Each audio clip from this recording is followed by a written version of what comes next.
स्वागत है भाई एक बार फिर से आपका एक और कंट्री में। ये मेरी इमिग्रेशन जो स्मूथ थी और मजे की बात आपको मैं बता देता हूँ। जब कैसा हाल तो सिम कार्ड यहाँ पे सफारीकॉम का मुझे ये दे रही है सिर्फ और सिर्फ $62 में आपको है जो वीज़ा है जो बिल्कुल मिल जाएगा। ये चपाती मैंने मंगवाई है, फर्स्ट टाइम है जो इतना बड़ा कप है जो ट्राई कर रहा हूँ। मौसम बहुत बढ़िया है भाई साहब। स्वागत है भाई आपका नई वीडियो में। मेरा एक नया सफर शुरू हो रहा है एक नई कंट्री की तरफ। अफ्रीका की ही कंट्री है, इथियोपिया की तरफ शुरू हो रहा है। लेकिन आप लोगों ने मेरी लास्ट वीडियो देखी थी, वो युगांडा की वीडियो देखी थी, और मैंने अभी ही युगांडा को एग्जिट करके मैं यहाँ पे केनिया में पहुँच गया हूँ। क्योंकि लैंड बॉर्डर युगांडा से इथियोपिया की तरफ कोई भी नहीं है। तो अगर आपको युगांडा से इथियोपिया जाना है तो पहले आपको केनिया एंटर करना होगा। तो मैंने केनिया एंटर किया, मुझे उसके लिए ETA की जरूरत थी। ETA मैंने ले लिया हुआ था। यहाँ पे मैंने केनिया में एंटर कर लिया। तो बुसिया बॉर्डर क्रॉस करके मैं यहाँ पे केनिया में पहुँच गया हूँ। बोसिया टाउन है जो युगांडा में भी आता है और बोसिया टाउन है जो केनिया में भी आता है। तो बॉर्डर क्रॉस करके यहाँ पे इस टाउन में पहुँच के मैंने बस बुकिंग कर ली है। सामने मेरी बस है वो वाली, वो आप देख सकते हो, वो वाली मेरी बस है। बस की मैंने बुकिंग कर दी है।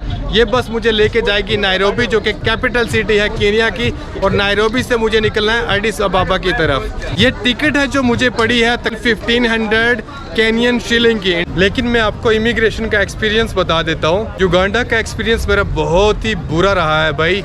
मैंने जब युगांडा में एंट्री करी थी तभी से मेरा बुरा है। अगर आपने मेरी फर्स्ट वीडियो देखी थी, वहाँ पे मुझे कुछ ऑफिसर्स ने पकड़ लिया था। वहाँ पे भी कह रहे थे भाई क्यों वीडियो बना रहा है, क्या है, ऐसा वैसा गुस्सा दिलाया था उन्होंने मुझे।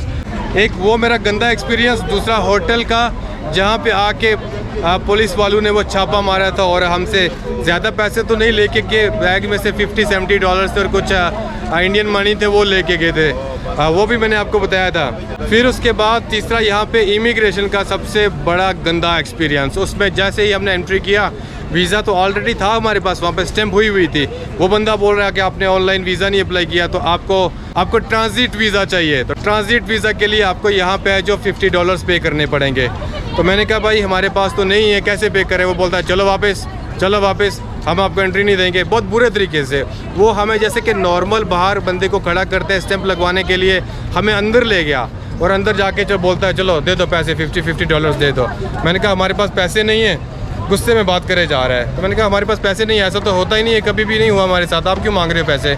बोलता मुझे कि आप लोग मुझे टीच करवाओगे या मैं आपके साथ कोऑपरेट कर रहा हूँ, पैसे दो और मैं आपको स्टैंप लगाता हूँ और चले जाओ, आपको ट्रांजिट वीज़ा यहाँ से ही देता हूँ। बट ट्रांजिट वीज़ा नहीं होता है भाई साहब। आप किसी भी कंट्री में जाओ, आपके पास जो वीज़ा होता है या तो वो ट्रांजिट वीज़ा होता है या तो आपके पास वो टूरिस्ट वीज़ा होता है। प्रॉपर डेज उसके लिए होते हैं। तो हमारे पास टूरिस्ट वीज़ा था 30 डेज़ के लिए। मैंने कहा चलें कोई बात नहीं, हमारे पास पैसे नहीं है, आप हमारा पासपोर्ट वापस दे दीजिए, हम इंडियन एम्बेसी को कांटेक्ट करते हैं और फिर उसके बाद हम देख लेंगे जो भी करना हुआ तो कर लेंगे। पासपोर्ट में उठाने लगा तो मेरा हाथ पकड़ लिया। उसने कहा नहीं, आपके पासपोर्ट है जो अभी मेरे अंडर है, आप ये पासपोर्ट नहीं उठा सकते हो। उसको लगा ये पैसे वैसे देने वाले नहीं है, तो फिर उसने कहा चलो कुछ पैसे वैसे दे दो, कुछ थोड़े बहुत जो भी हैं आपके पास वो दे दो। मैंने कहा हमारे पास कुछ भी नहीं है, बिल्कुल भी नहीं देंगे। मैं गुस्सा हो गया, मैंने कहा कुछ भी नहीं देना, $1 भी नहीं देना है इस बंदे को। फिर लास्ट में बोलता है कोल्ड ड्रिंक तो पिलवा तो पैसे नहीं देने। मैंने कहा उसके लिए भी पैसे नहीं है। तो लास्ट में जब उसको लगा ये कुछ भी नहीं देने वाले हैं तो फिर जाके उसने स्टैंप कर दिया। लेकिन डरा वो तब जब मैंने कहा कि मैं इंडियन एम्बेसी को कांटेक्ट करता हूँ कि हमारे साथ ऐसा हुआ। उसके बाद जाके उसकी वर्डिंग है जो चेंज हो गई, बॉडी लैंग्वेज जो चेंज हो गई। युगांडा का मेरा सबसे गंदा एक्सपीरियंस अफ्रीका की कंट्रीज़ में। युगांडा की पुलिस, युगांडा की इमिग्रेशन, लोग बहुत अच्छे हैं भाई, लोग बहुत अच्छे हैं यार। लोगों ने हमारे साथ हमेशा हर जगह पे कोऑपरेट किया। ज़्यादा तो हमने कम्युनिकेट नहीं किया बट लोग अच्छे हैं। लेकिन जो ऑफिशियल लोग हैं उन लोगों के साथ हमारा बहुत ही बैड एक्सपीरियंस है। चलिए अब केनिया की तरफ चलते हैं, नायरोबी की तरफ। बस आपको दिखा देता हूँ, ये कुछ इस तरह की बस है। ये बस मेरी जा रही है। हाय, अंदर से आपको मैं बस दिखा देता हूँ। इस बस की जो अच्छी बात है वाईफाई है भाई साहब इस बस में। ये देख लीजिए,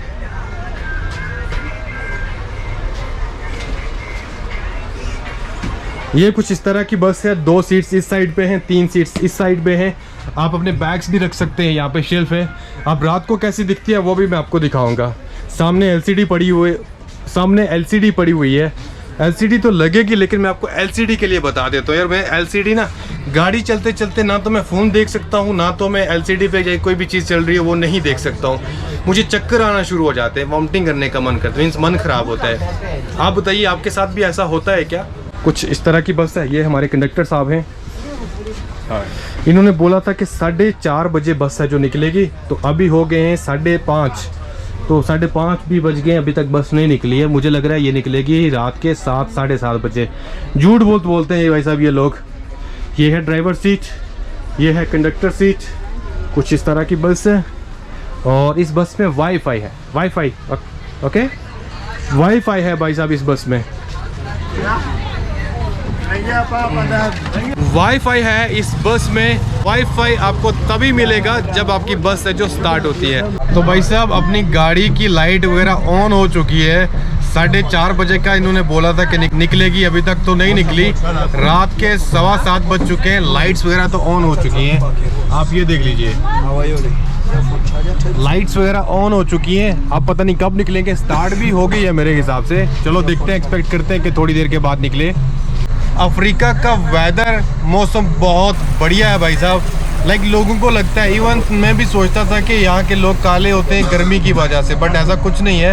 अफ्रीका का वेदर बहुत बढ़िया वेदर है भाई साहब। अभी भी थोड़ी देर पहले बारिश हो रही थी और आप देखेंगे लोगों ने स्वेटर्स वगैरह भी पहन के रखी हुई है। गुड मॉर्निंग जनाब, स्वागत है आपका केन्या की सबसे लार्जेस्ट और कैपिटल सिटी नायरोबी में। नायरोबी में हम लोग सुबह सुबह पहुँच चुके हैं। बहुत अच्छा सफ़र रहा रात का, भले ही वो लोग लेट निकले थे, बट सफ़र है जो हमारा अच्छा रहा। रात को हमने सफ़र को एंजॉय किया। सो के आगे मेरे पास एक छोटा सा ब्लैंकेट पड़ा हुआ था, उसको रख के मैं आ गया। और अभी हम कर रहे हैं ब्रेकफास्ट शुरू यहाँ पे नायरोबी में। फर्स्ट टाइम है जो इतना बड़ा कप है जो ट्राई कर रहा हूँ चाय का। ये है मिल्क टी भाई साहब।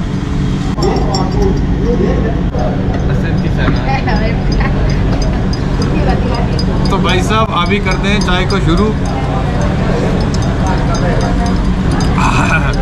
चाय वैसे मैं कम पीता हूँ, बट अभी थोड़ी सी सर्दी लग रही है, ठंडा मौसम है नायरोबी में। यह है 60 शिलिंग्स का भाई, जो कि इंडिया का कितना बनता है लिखा हुआ आ रहा है, आप देख लें। और उसके साथ साथ ये चपाती मैंने मंगवाई है। तो ये एक चपाती कितने की है? तो ये एक चपाती 50 केनियन शिलिंग की है। इंडिया का कितना बनता है वो भी देख लें आप। तो भाई साहब ब्रेकफास्ट करने के बाद बिल्कुल साथ में गुरुद्वारा साहब है यहाँ पे, तो मैं वहाँ पे रुका हूँ, थोड़ा सा फ्रेश हुआ, वहाँ पे रेस्ट करी, वहाँ पे जाके लंगर वगैरह खाया मैंने। फिर उसके बाद यहाँ पे मैं इसली एक जगह है यहाँ पे नायरोबी में, आप देख सकते हो ये इसली इस जगह का नाम है। और यहाँ पे एक बुकिंग ऑफिस पे आ गया हूँ। अब Moyale star bus service booking office आप यहाँ पे देख सकते हो। और मैंने यहाँ से बस की टिकट ले लिया भाई। तो फाइनली मेरी नेक्स्ट कंट्री में एंट्री होने जा रही है बहुत ही जल्दी। तो आज रात को मैं निकलूँगा नायरोबी से इथियोपिया की तरफ, और मोयाले बॉर्डर से क्रॉस करके मैं जाऊंगा। तो यहाँ से बसेस जो जाती हैं सिर्फ और सिर्फ मोयाले तक जाती है। डायरेक्ट बस है जो कोई भी एडिस अबाबा तक नहीं जाती है। मैंने ये टिकट है जो मुझे पड़ी 2500 केनियन शिलिंग्स की। इंडिया का कितना है सामने आप देख सकते हो। और जो सफ़र है यहाँ से मोयाले बॉर्डर तक वो लगभग 800 किलोमीटर के है। सिम कार्ड की मुझे कुछ ज़रूरत पड़ रही थी। मैं तो होटल वगैरह यहाँ पे नहीं ले रहा हूँ। मुझे लग रहा है कि रात को मैं निकल जाऊँगा एडिस अबाबा की तरफ, लेकिन मुझे सिम चाहिए थी यहाँ की केन्या की। सफारी कम बहुत बढ़िया रहती है। तो अभी मैं पहुँचा हूँ यहाँ पे मैडम के पास। तो सिम कार्ड यहाँ पे सफारी कम का मुझे ये दे रही है सिर्फ और सिर्फ 100 केनियन शिलिंग, जो कि इंडिया का 60 रुपीज़ के लगभग बनता है। अब ये पासपोर्ट लिया हुआ है, पासपोर्ट से ये मैडम बना रही है। कंफर्म हो जाता है तो पैकेज कितने का मिलता है वो भी आप लोगों को मैं बता देता हूँ। कभी भी कीनिया में आए तो सफारी कम को ज़रूर लीजिएगा, बहुत ही सस्ती भाई, सिर्फ 100 केनियन शिलिंग्स की। गुड मॉर्निंग डियर्स, आपका भाई बिल्कुल कीनिया और इथियोपिया की बॉर्डर पे पहुंच चुका है। मोयाले बॉर्डर का नाम है। जो मैंने सफ़र किया यहाँ तक इट वाज लगभग 800 किलोमीटर का सफ़र, लेकिन गाड़ी बहुत मज़े का सफ़र, बहुत अच्छे तरीके से रात को सो कर मैं ये सुबह यहाँ पे पहुँच गया हूँ। तो मोयाले बॉर्डर कुछ इस तरह का बॉर्डर है। ये सामने आप देख सकते हैं। Hope you enjoyed your Kaveri I don't know क्या है। तो अभी हम यहाँ पे पता है बॉर्डर पे कैमरा हम यूज़ करेंगे तो वैसे भी इंडियंस हैं, कुछ प्रॉब्लम्स हो सकती है। और बाकी मैं एंट्री करके इमिग्रेशन का प्रोसेस, वीज़े का प्रोसेस, वीज़ा ई वीज़ा है, ई वीज़ा तो मैंने ले लिया था। अब यहाँ पे अंदर जाके बॉर्डर पे क्या होता है, स्टैम्प करते हैं नहीं करते हैं, पैसे मांगते हैं क्या मांगते हैं, जैसे कि युगांडा में तो बहुत बैड एक्सपीरियंस है। अब यहाँ पे इथियोपिया का कैसा एक्सपीरियंस रहता है वो सब आप लोगों के साथ शेयर करते हैं। स्वागत है भाई एक बार फिर से आपका एक और कंट्री में। तो मैं अभी पहुंच चुका हूं federal democratic Republic of Ethiopia. मेरी एंट्री हो चुकी है। मेरी इमिग्रेशन जो स्मूथ थी, लेकिन वहां पे उन लोगों ने थोड़ा सा टाइम लगा दिया।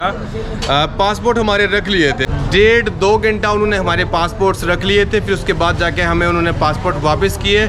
इमिग्रेशन बहुत ही स्मूथ थी। उन्होंने हमें बस इतना पूछा कि क्यों जा रहे हो, तो उन्होंने कहा भाई कैसे आना हुआ इथियोपिया में। मैंने कहा भाई आपका इथियोपिया अच्छा लगता है, पहले भी आया था, दूसरी बार है मेरी, तो ज़्यादा कोई क्वेश्चंस नहीं हुए। थोड़ा सा टाइम लगा 1 से 1.5 घंटे का। उन्होंने पासपोर्ट रखे, कुछ जांच पड़ताल कर रहे थे, क्या क्या उनको चेक करना था वही चेक कर रहे थे। 1.5 घंटे के बाद जाके हमें स्टैंप लगी और वहाँ से हम फाइनली यहाँ पे पहुँच गए। बाकी इथियोपिया का ई वीज़ा है, आपको कहीं जाने की ज़रूरत नहीं, आप अपने फ़ोन में ई वीज़ा ले सकते हो। वैसे 2-3 दिन लग जाते हैं ई वीज़ा को आने में, लेकिन अगर आप किसी वर्किंग डे में भरते हो वीज़ा, सॉरी वो, और कभी आप वर्किंग डे पे ई वीज़ा को भरते हो तो सेम डे आपको वीज़ा मिल जाएगा। और जो वीज़ा की फ़ी है भाई, पहले थी $80 इथियोपिया की वीज़ा फ़ी इंडियंस के लिए, लेकिन अभी है जो वीज़ा फ़ी कम हो चुकी है। $62 में आपको है जो वीज़ा है जो बिल्कुल मिल जाएगा। तो अभी लग रही है भूख, मैंने कहा कुछ हल्का फुल्का खा लेते हैं, उसके बाद आगे का प्रोसेस आपको बताते हैं। तो भाई सब अपना खाना वगैरह आ गया है। ये है अंजेरा इसको बोलते हैं, जो कि ट्रेडिशनल फूड होता है यहाँ पे इथियोपिया का। इट्स काइंड ऑफ लाइक जैसे डोसा होता है ना, इसका टेस्ट हल्का सा डोसे की तरफ होता है। दिखता ये डोसा की तरह है, बट इसका टेस्ट थोड़ा सा खट्टा होता है डोसे से। इसके साथ में कुछ वेजिटेबल्स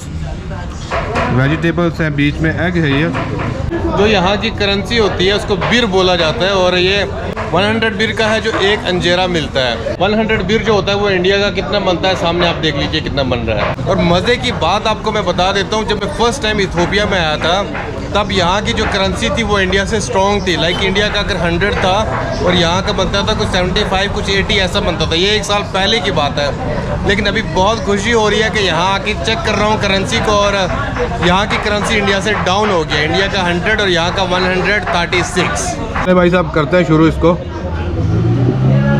हो गया भाई साहब, खाना वाना हो गया। और आप मेरे पीछे देख सकते हैं इस तरह के ऑटो चलते हैं यहाँ पर, जैसे इंडिया में होते हैं भाई, वैसे के वैसे ही हैं। बजाज का भाई देखो, अपनी इंडियन कंपनी बजाज का है, ये चलता है भाई, इस तरह का ऑटो है। ये इथियोपिया एक लैंड लॉक्ड कंट्री है और ये अफ्रीका के हॉर्न में आती है। ये ईस्ट अफ्रीका में आती है और ये कंट्री है जो बॉर्डर्स शेयर करती है। नॉर्थ ईस्ट से जिबूटी के साथ, ईस्ट से सोमालिया के साथ, साउथ से केनिया के साथ, वेस्ट से साउथ सूडान के साथ, और नॉर्थ वेस्ट से सूडान के साथ। और भाई साहब यहाँ के एरिया की अगर हम बात करते हैं तो यहाँ का एरिया है 11,12,000 स्क्वायर किलोमीटर्स, जिसमें 109 मिलियन लोग रहते हैं। ये कंट्री है जो 13वें नंबर पे आती है पॉपुलेशन के हिसाब से दुनिया में। और अगर हम अफ्रीका की बात करें तो 2nd लार्जेस्ट कंट्री है ये पॉपुलेशन के हिसाब से। और ये लैंड लॉक्ड कंट्री है, जैसे कि मैंने आपको पहले भी बताया। और अगर हम लैंड लॉक्ड कंट्री की बात करें, ये नंबर 1 पे आती है। जितनी भी लैंड लॉक्ड कंट्रीज हैं उसमें नंबर 1 पे आती है पॉपुलेशन के हिसाब से।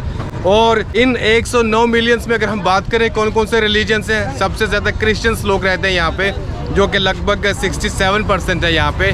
31% मुस्लिम्स हैं, बाकी के लाइक इतने ग्रुप्स हैं, कुछ ट्रेडिशनल फेथ हैं, डिफरेंट रिलीजन के, वो बहुत कम है। लेकिन जो मेन रिलीजन है यहाँ पे क्रिश्चियंस और मुस्लिम्स। तो भाई साहब इस तरह का कुछ बर्तन होता है जिसमें ये लोग चाय बनाते हैं। तो अभी मैं चाय पीने लगा हूँ। तो यहाँ की मैंने कहा चलो चाय टेस्ट कर लेते हैं। कुछ इस तरह का चाय है और इथियोपियन 10 बिर का ये कप मिला है मुझे।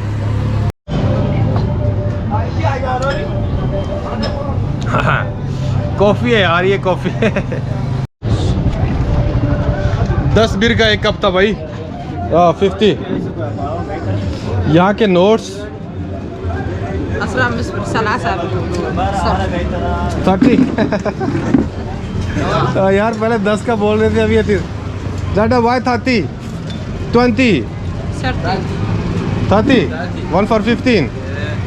अच्छा चलो ठीक है भाई साहब। यहाँ के नोट बड़े फटे पुराने से होते हैं। मैंने करेंसी भी जब चेंज करवाई थी तो वो भी फटे पुराने से नोट है। नया नोट तो हमें मिला ही नहीं है। बैंक में शायद आपको अच्छे मिले नोट्स, लेकिन यहाँ पे तो आपको अच्छे नोट्स नहीं मिलने वाले, कुछ इस तरह के ही मिलेंगे। करेंसी जो मैंने एक्सचेंज करवाई है, एक्सचेंज करवा दी थी मैंने, बॉर्डर पे ही ब्लैक एक्सचेंज होता है, वहाँ से थोड़ा सा आपको अच्छा रेट मिलता है, तो वहाँ से आप लोग करवा सकते हो। Okay, I am coming, I want the hair like this. She's not English language.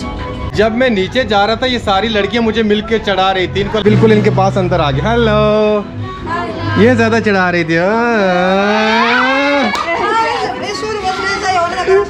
Come India, India, India. Bye. Amharic, you speak Amharic? Amharic, Amharic, Swahili, Swahili, Amharic, no Swahili, Oromo, Somali, Amharic, okay okay. अपनी language में मुझे चढ़ा रही थी, लेकिन मुझे तो समझ नहीं आ रही थी, लेकिन यहाँ की जो लैंग्वेज है अम्हारिक ऑफिशियल लैंग्वेज है और रोमो है। और पीछे से चला रही है, चले आ रहा है।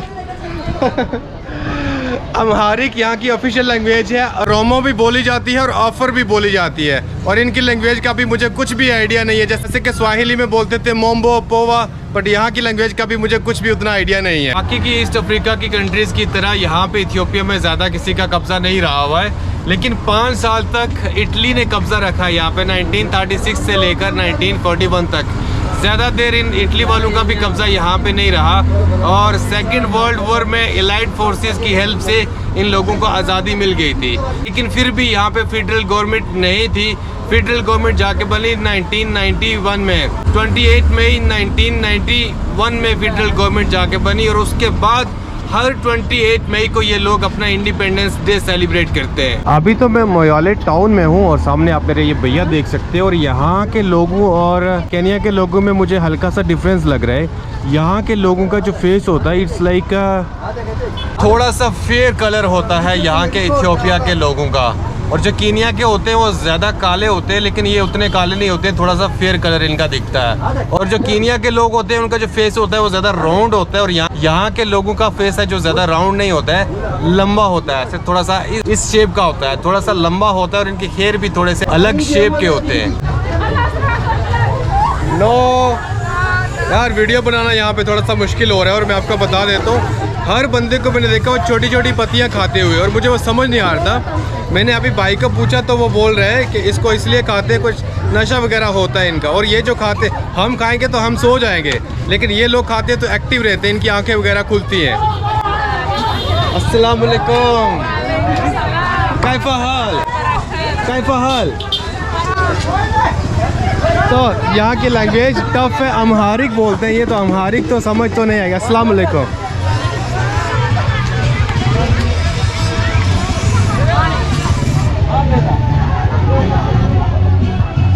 ये हल्की सी मार्केट है भाई, यहाँ पे सब्जी वगैरह बेच रही हैं औरतें। 1 पीस हाउ मच?